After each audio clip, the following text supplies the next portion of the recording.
ulangi, jika F kontinu pada interval tutup, maka F mencapai nilai maksimum mutlak M.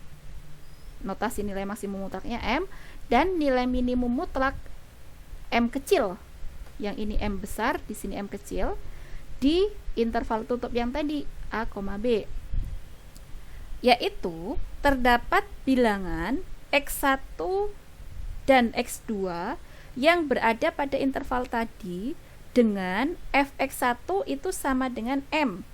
Fx1 sama dengan M kecil, ini berarti Fx1 ini adalah nilai minimum mutlak.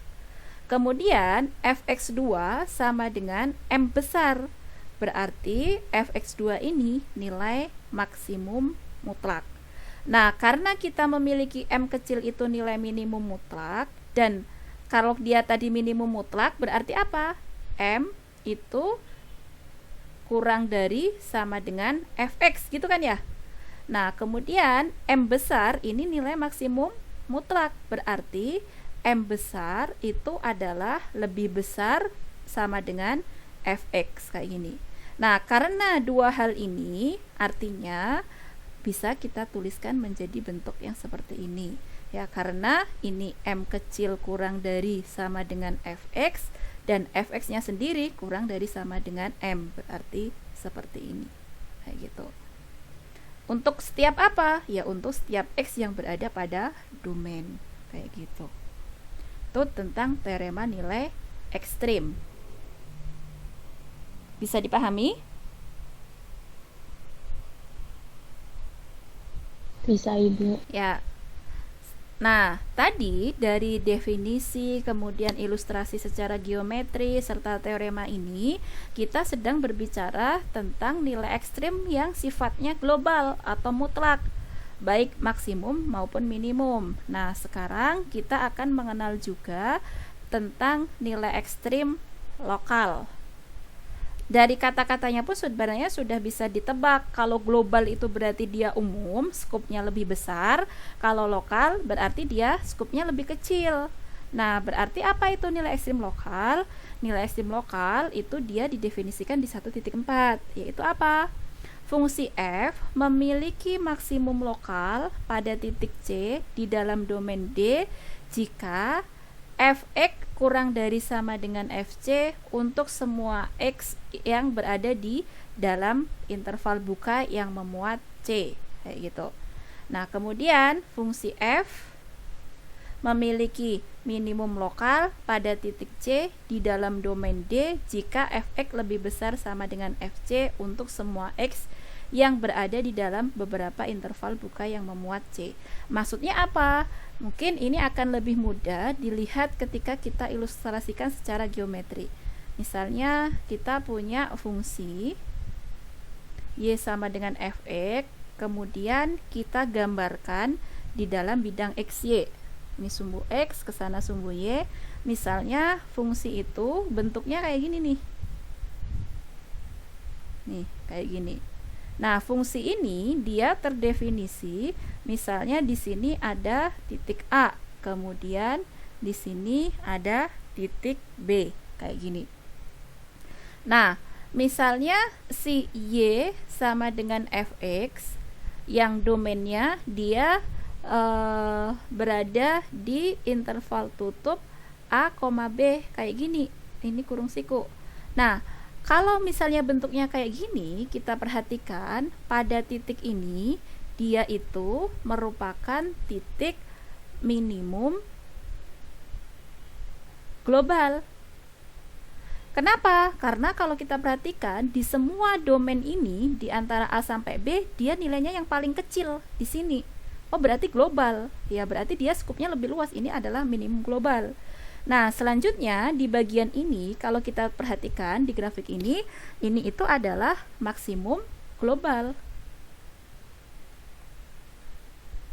Kenapa? Ya karena ini paling tinggi nilainya di antara yang lain, kayak gitu.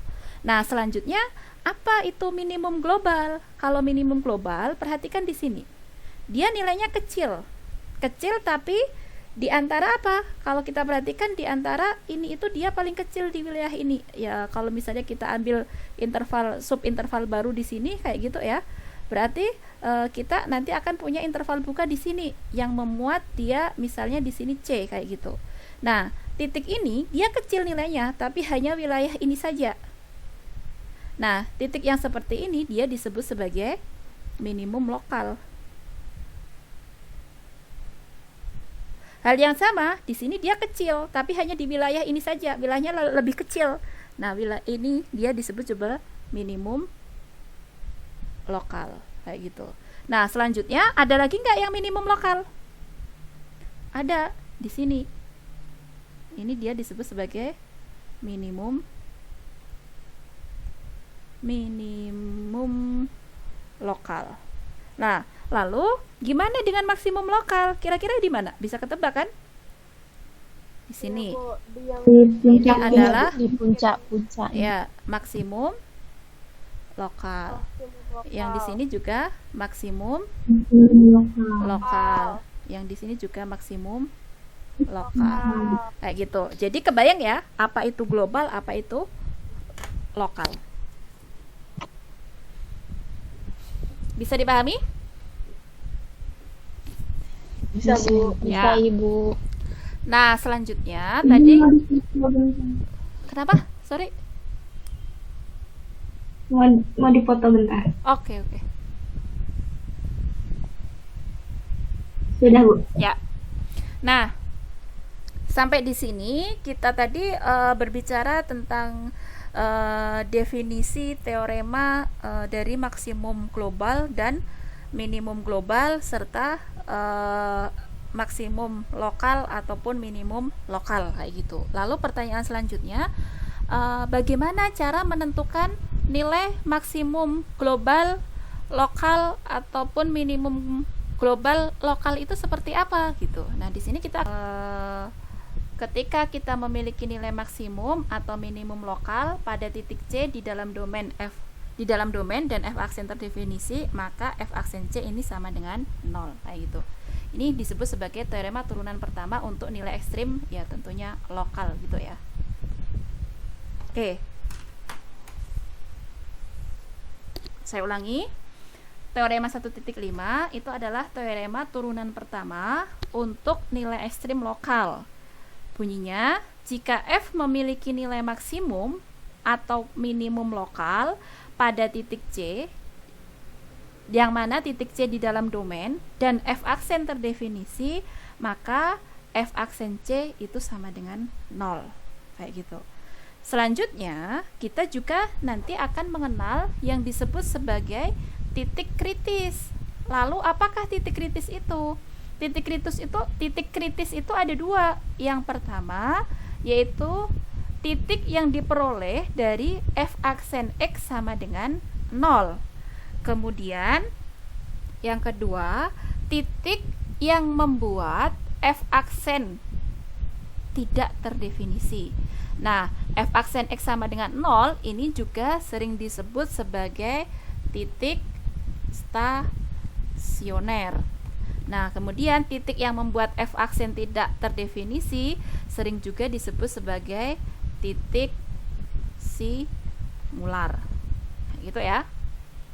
Nah, lalu bagaimana kita bisa menemukan nilai ekstrim mutlak ataupun lokal gitu? Ya, ada 3 hal yang bisa kita telusur. Yang pertama, kita menelusur titik yang berada di dalam domain. Tadi kan kalau kita punya fungsi f, dia pasti memiliki domain gitu ya. Domainnya misalnya di antara A kurang dari sama dengan X kurang dari sama dengan B kayak gitu. Nah, bagaimana caranya kita mencari titik yang membuat f ini maksimum, yang membuat f ini memiliki nilai ekstrim, yaitu ya mencari titik yang berada di dalam interval A sama B ini. Gimana caranya? Ya, carilah titik stasionernya, yaitu f aksen X sama dengan 0. Selanjutnya, cari juga untuk titik yang berada di dalam domain ini dengan mencari titik yang membuat f aksennya tidak terdefinisi. Artinya apa? Ya, cari titik singularnya kayak gitu. Kemudian selain itu, selain titik yang berada di dalam interval ini tadi, kita juga bisa mengidentifikasi titik yang berada di ujung-ujung interval, yaitu titik yang paling bawah dan titik yang paling atas, kayak gitu. Nah, selanjutnya nanti ketika ini sudah ketemu, kita lakukan evaluasi titik-titik tersebut ke dalam fungsi f, yang mana nanti dari situ kita bisa mendapatkan nilai minimumnya berapa dan nilai maksimumnya berapa, kayak gitu. Nah, ini tidak lain, saya sudah menjelaskan di bagian ini. Nah, nanti nilai maksimum yang kita dapatkan itu dia disebut sebagai nilai maksimum mutlak. Ketika nanti kita mendapatkan nilai minimum, berarti kita sebut nilai minimum tersebut adalah nilai minimum mutlak. Seperti itu. Apakah bisa dipahami? Oke, biar lebih paham, mungkin kita aplikasikan dulu saja ke contoh biar kebayang.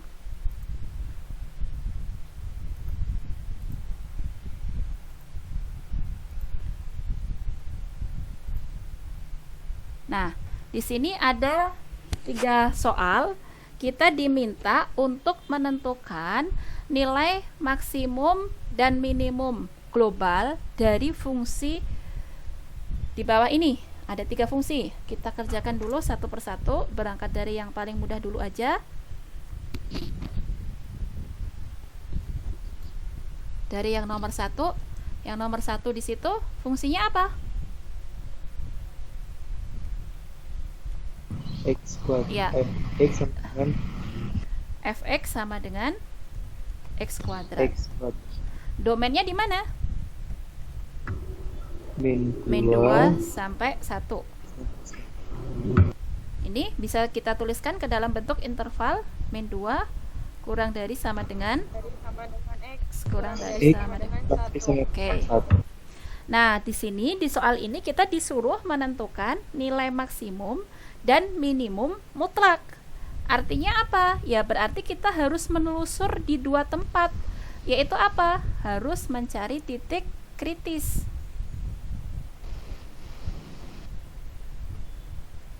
Titik kritis. Titik kritis itu ada berapa jenis tadi? Ada 2, yaitu apa? Titik stasioner. Stasioner. Titik stasioner tadi diperoleh dari apa? Dari F aksen aksen X X sama dengan sama dengan 0. Nah, kalau kita perhatikan dari soal ini, fx-nya apa? X kuadrat. X kuadrat. Berarti f aksen X-nya apa? 2x. 2x. Berarti kita akan dapat apa di sini? F aksen X kan harus sama dengan 0. Berarti dari sini kita dapat f aksen X-nya 2x. Berarti 2x sama dengan 0. Kayak gitu kan? Iya. Nah, artinya X-nya berapa? 0. 0. 0. Jadi dari sini kita mendapatkan titik kritisnya berapa? Titik kritis, titik stasionernya. Titik stasionernya 0. 0. Nah, kemudian langkah selanjutnya titik kritis tadi ada 2, yaitu apa? Titik Singular. singular. Singular.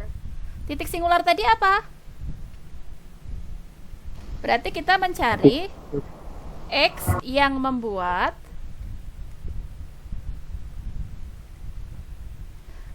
titik X yang membuat F aksen tidak terdefinisi. Dari poin yang ini tadi kita dapat bahwa F aksen X-nya berapa? 2x. 2x. Nah, kita sekarang fokus ke sini. Ini fungsinya, fungsi f aksen x. Dia ada nggak x yang membuat f aksen x ini tidak terdefinisi?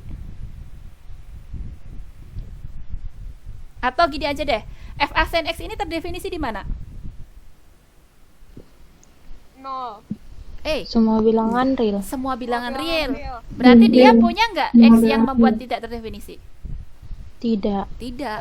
Nah, Tidak berarti ada. artinya apa? Artinya dia tidak Titik memiliki Titik singular. ya titik singular. Singular. Artinya dari sini kita bisa mengatakan titik kritis itu hanya diperoleh dari titik stasioner, yaitu X sama dengan 0. Ya. Oke, kayak gitu. Nah, selanjutnya yang poin B, kita mencari apa? Titik batas atau titik ujung.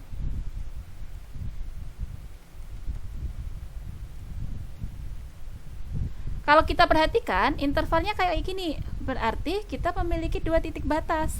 Batas bawahnya berapa? Min 2. Min 2. Ini merupakan batas bawah atau ujung kiri. Nah, kemudian batas atasnya berapa? 1. 1. Ini adalah batas atas atau ujung kanan.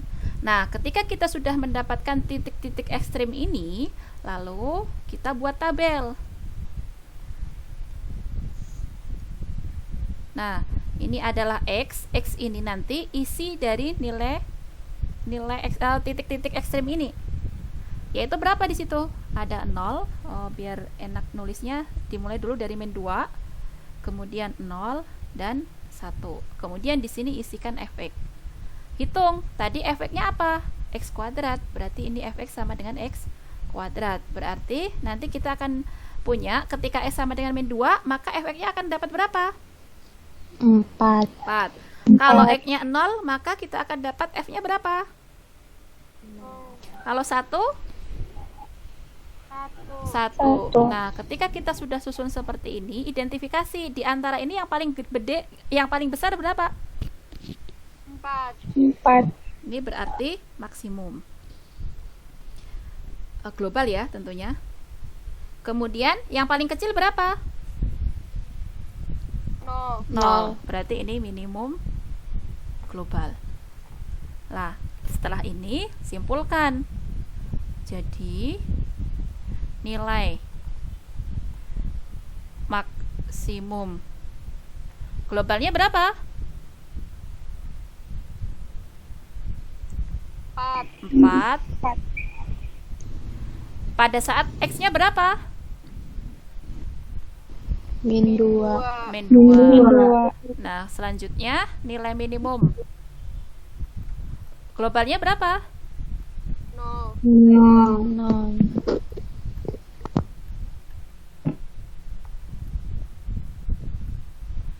Pada saat